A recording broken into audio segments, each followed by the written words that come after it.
ನಮಸ್ಕಾರ ಸ್ನೇಹಿತರೆ, ನಾನು ಹನುಮಂತ್ ಮಾಗಿ. ನಿಮಗೆಲ್ಲರಿಗೂ ಕೂಡ ಗೊತ್ತಿರೋ ಹಾಗೆ ಕಳೆದ ವಾರವೂ ಕೂಡ ನಾಮಿನೇಷನ್ ಪ್ರಕ್ರಿಯೆ ಆಗಿತ್ತು. ಈ ವಾರವೂ ಕೂಡ ನಾಮಿನೇಷನ್ ಪ್ರಕ್ರಿಯೆ ಆಗಿದೆ. ಆದರೆ ಕಳೆದ ವಾರವೂ ಕೂಡ ವೋಟಿಂಗ್ ಲೈನ್ ಓಪನ್ ಇರಲಿಲ್ಲ, ಈ ವಾರವೂ ಕೂಡ ವೋಟಿಂಗ್ ಲೈನ್ ಓಪನ್ ಇರಲಿಲ್ಲ. ಸೊ ಹೀಗಾಗಿ ಸಾಕಷ್ಟು ಜನರಿಗೆ ಕಾಡ್ತಾ ಇರುವಂಥ ಪ್ರಶ್ನೆ, ಈ ವಾರ ಬಿಗ್ ಬಾಸ್ ಮನೆಯಿಂದ ಯಾರು ಹೊರಗಡೆ ಹೋಗಬಹುದು ಅನ್ನೋದು. ಸೊ ಈಗ ಒಂದು ಮೂಲಗಳಿಂದ ಬಂದಿರುವ ಮಾಹಿತಿಯ ಪ್ರಕಾರ ಕಳೆದ ವಾರ ನಿಮಗೆಲ್ರಿಗೂ ಕೂಡ ಗೊತ್ತಿರೋ ಹಾಗೆ ರಕ್ಷಿತಾ ಮತ್ತು ಧ್ರುವಂತ್ ಇಬ್ಬರು ಕೂಡ ಒಂದು ಸೀಕ್ರೆಟ್ ರೂಮಲ್ಲಿ ಇದ್ದಾರೆ. ಅದು ಬಿಗ್ ಬಾಸ್ ಮನೆಯ ಸ್ಪರ್ಧಿಗಳಿಗೆ ಯಾರಿಗೂ ಕೂಡ ಗೊತ್ತಿಲ್ಲ.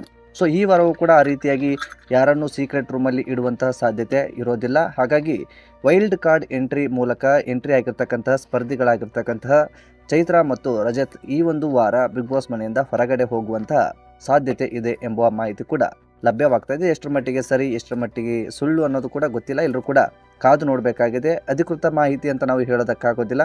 ಎಲ್ಲರೂ ಕೂಡ ಈ ಒಂದು ಎಪಿಸೋಡನ್ನು ಗಮನಿಸಿದಾಗ ಈ ವಾರ ಏನಾಗುತ್ತೆ, ಬಿಗ್ ಬಾಸ್ ಮನೆಯಿಂದ ಯಾರು ಹೊರಗಡೆ ಬರ್ತಾರೆ, ಸೀಕ್ರೆಟ್ ರೂಮಿಂದ ರಕ್ಷಿತಾ ಮತ್ತು ಧ್ರುವಂತ್ ಬಿಗ್ ಬಾಸ್ ಮನೆ ಒಳಗಡೆ ಬರ್ತಾರಾ, ಈ ಎಲ್ಲ ಪ್ರಶ್ನೆಗೂ ಕೂಡ ಉತ್ತರ ಸಿಗುವಂಥ ಸಾಧ್ಯತೆ ಹೆಚ್ಚಾಗಿರುತ್ತೆ. ಇನ್ನು ಈ ಒಂದು ವಾರ ಈ ರಕ್ಷಿತಾ ಮತ್ತು ಧ್ರುವಂತ್ ಬಿಗ್ ಬಾಸ್ ಮನೆಗೆ ಎಂಟ್ರಿ ಆಗುವಂಥ ಸಾಧ್ಯತೆ ಹೆಚ್ಚಾಗಿರುತ್ತೆ. ಯಾಕಂತಂದರೆ ಸೀಕ್ರೆಟ್ ರೂಮಲ್ಲಿ ತುಂಬ ದಿನಗಳ ಕಾಲ ಇರೋದಕ್ಕೆ ಆಗೋದಿಲ್ಲ. ಒಂದು ವಾರದ ಕಾಲ ಇರುವುದರಿಂದ ಈಗಾಗಲೇ ಒಂದು ವಾರ ಸೀಕ್ರೆಟ್ ರೂಮಲ್ಲಿ ಅವರು ದಿನಗಳನ್ನು ಕಳೆದಿರೋದ್ರಿಂದ ಅವ್ರನ್ನ ಬಿಗ್ ಬಾಸ್ ಮನೆಯ ಒಳಗಡೆ ಬಿಡ್ತಾರೆ. ಇನ್ನು ಸ್ಪರ್ಧಿಗಳು ಅಥವಾ ವೈಲ್ಡ್ ಕಾರ್ಡ್ ಎಂಟ್ರಿಯಾಗಿ ಸ್ಪರ್ಧಿಗಳಾಗಿ ಮುಂದುವರೆದಿರ್ತಕ್ಕಂತಹ ಚೈತ್ರ ಮತ್ತು ರಜತ್ ಈ ಬಿಗ್ ಬಾಸ್ ಮನೆಯಿಂದ ಹೊರಗಡೆ ಬರುವಂತಹ ಸಾಧ್ಯತೆ ಕೂಡ ಹೆಚ್ಚಾಗಿದೆ.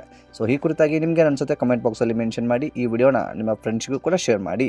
ನೀವೇನಾದರೂ ಮೊದಲ ಸಲ ನಮ್ಮ ಚಾನಲ್ ನೋಡ್ತಿದ್ರೆ ಈ ಕೂಡಲೇ ಸಬ್ಸ್ಕ್ರೈಬ್ ಮಾಡಿ. ಹೆಚ್ಚಿನ ವಿಡಿಯೋಗಾಗಿ ಬೆಲ್ ಐಕನ್ ಕೂಡ ಕ್ಲಿಕ್ ಮಾಡಿಕೊಳ್ಳಿ. ಮತ್ತು ಮುಂದಿನ ವಿಡಿಯೋದಲ್ಲಿ ಸಿಗೋಣ. ನಮಸ್ಕಾರ.